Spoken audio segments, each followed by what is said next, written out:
হয়ে গেল আমার ডালিয়া পিঠাটা কাটা। চিনি দিয়ে না হলে হাতা দিয়ে তেলগুলো এভাবে পিঠার মধ্যে দিয়ে দিবে। পিঠার উপরে ভাজা হয়ে গেছে, ও খাই নিব। কতটা সুন্দর হয়েছে ভাজা। এভাবে আমি সব। নমস্কার, প্রতিদিনের মতো আছে একটা দুর্দান্ত রেসিপি নিয়ে আপনার সামনে হাজির হলাম। আজকে বানাবো ডালিয়া পিঠা। ডালিয়া পিঠাটা কীভাবে বানায় পুরো ভিডিওটা শুরু থেকে শেষ পর্যন্ত দেখবেন। আর যেসব বন্ধুরা ইউটিউবে এখনও আমার চ্যানেলটা সাবস্ক্রাইব করে না নতুন, তারা প্লিজ আমার চ্যানেলটা সাবস্ক্রাইব করে দিন। আর ফেসবুক পেজ থেকে যারা দেখেন পেজটাকে ফলো করে পাশেই থাকেন।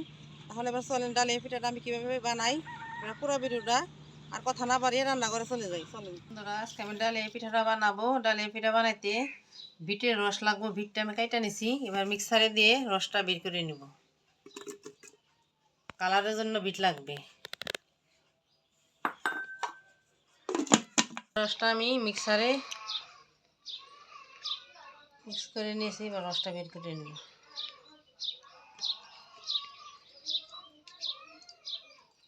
বন্ধুরা, আজকে ডালিয়া পিঠা বানাবো। ডালিয়া পিঠা বানাতে যা যা উপকরণ লাগবে এই যে দেখা দিতেছি।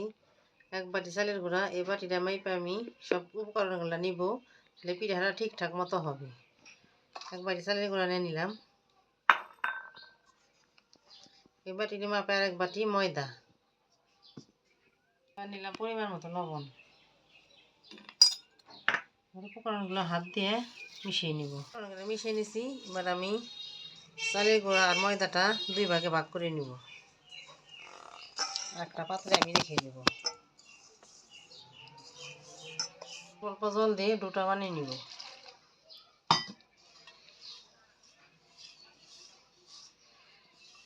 ঠান্ডা জলই দিবেন, কোনো গরম জল দিতে হবে না।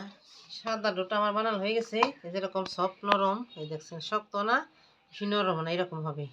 এবার সাইডে রেখে দেবো। এবার বিট দিয়ে আরেকটা গুলে নেব ডিজাইন করার পিঠা। বিটের রসটা দিয়ে এবার ডোটা গুলে নেব অল্প অল্প রসটা দিয়ে। কতটা সুন্দর কালার। কোনো কেমিক্যাল রং এখানে ব্যবহার করব না। বিটের রস দিয়ে ডোটা আমার হয়ে গেছে। এবার সাইডে রেখে দেব। এবার আমি ছোটো ছোটো লিচি কেটে নিব।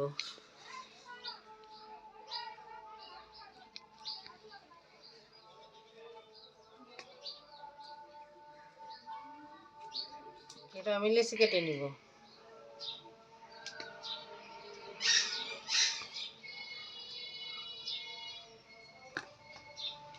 লিচি কাটা হয়ে গেছে। এবার পিঠাটা বানিয়ে এবার আমি একটা রুটি বানিয়ে নিব।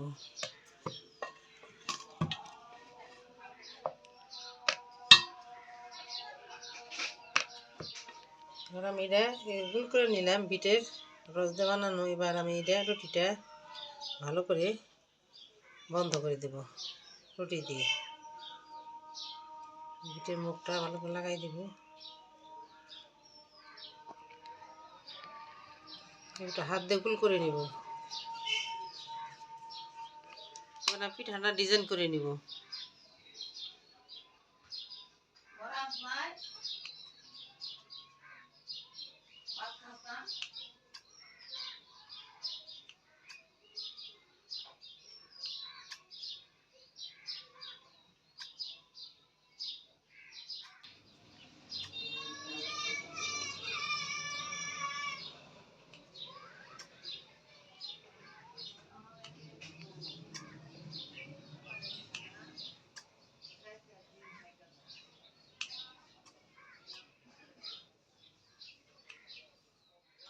রুটিটা বেশি পাতলাও করবেন না, বেশি মোটাও না।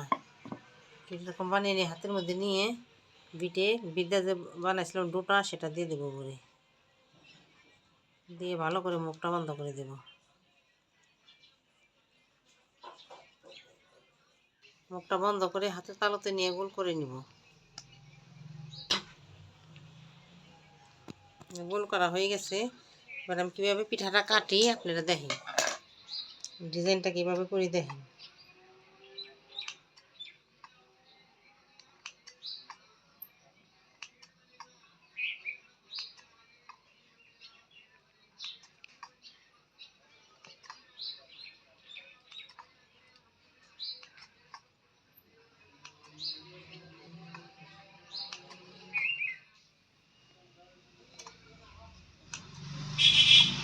এভাবে ঘুরিয়ে ঘুরিয়ে কেটে নেবেন।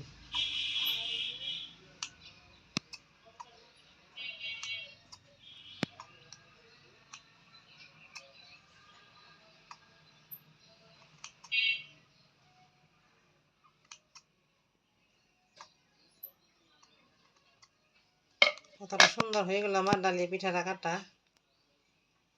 দেখেন সবগুলো পিঠা আমার হয়ে গেছে। এবার আমি পিঠাগুলা তেলে ভাইজা নিব। পিঠাগুলা ভাইজা নেব, কড়াইতে তেল দিয়ে দেবো, সাদা তেল। এবার পিঠাগুলা ভাইজা নিব, একটা একটা করে ভাইজা নিব। তার উপরে তেলগুলা এইভাবে দিয়ে দিব, চিনি দিয়ে না হলে হাতা দিয়ে তেলগুলা এভাবে পিঠার মধ্যে দিয়ে দিবে। পিঠার উপরে যখন পিঠাগুলা ভাজবেন তখন চুলার আঁচটা একদম কম রাখবেন, নাহলে পিঠাগুলা পুইরা যাবে, ভালো করে ভাজা হবে না। ভাজা হয়ে গেছে, উঠাই নিব। কতটা সুন্দর হয়েছে ভাজা, দেখা যাবে। এভাবে আমি সবগুলা পিঠা ভাজা নিব। দেখেন আমার কত সুন্দর ভাজা হয়ে গেছে। এবার চিনি রসটা বানিয়ে নেব। হাফ বাটি চিনি দিলাম।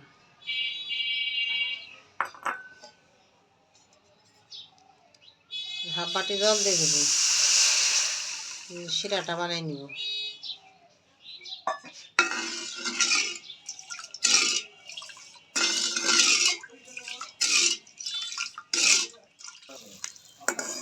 শিরাটা আমার হয়ে গেছে, এবার নামাই নিব।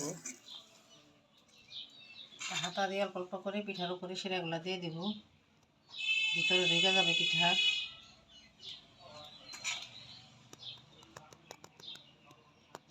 খাইতে অনেক ভালো হবে। কতটা সহজে আমি ডালিয়া পিঠাগুলো বানিয়ে নিলাম। ছোটোর থেকে বড় সকলেই পছন্দের পিঠা, সবাই পছন্দ করবে এই পিঠাটা। এগুলো বন্ধুরা কতটা সহজে ডালিয়া পিঠাটা রসে টইটম ভরে শিরা রস দিয়ে দিছি। কতটা সুন্দর দেখেন। এভাবে আপনারা বাড়িতে বানিয়ে খাইবেন, সবারই পছন্দ হবে পিঠাটা বানালে। যেসব বন্ধুরা ইউটিউব থেকে দেখেন, প্লিজ আমার চ্যানেলটা সাবস্ক্রাইব করে দিন। আর ফেসবুক পেজ থেকে যারা দেখেন, পেজটাকে ফলো করে পাশেই থেকে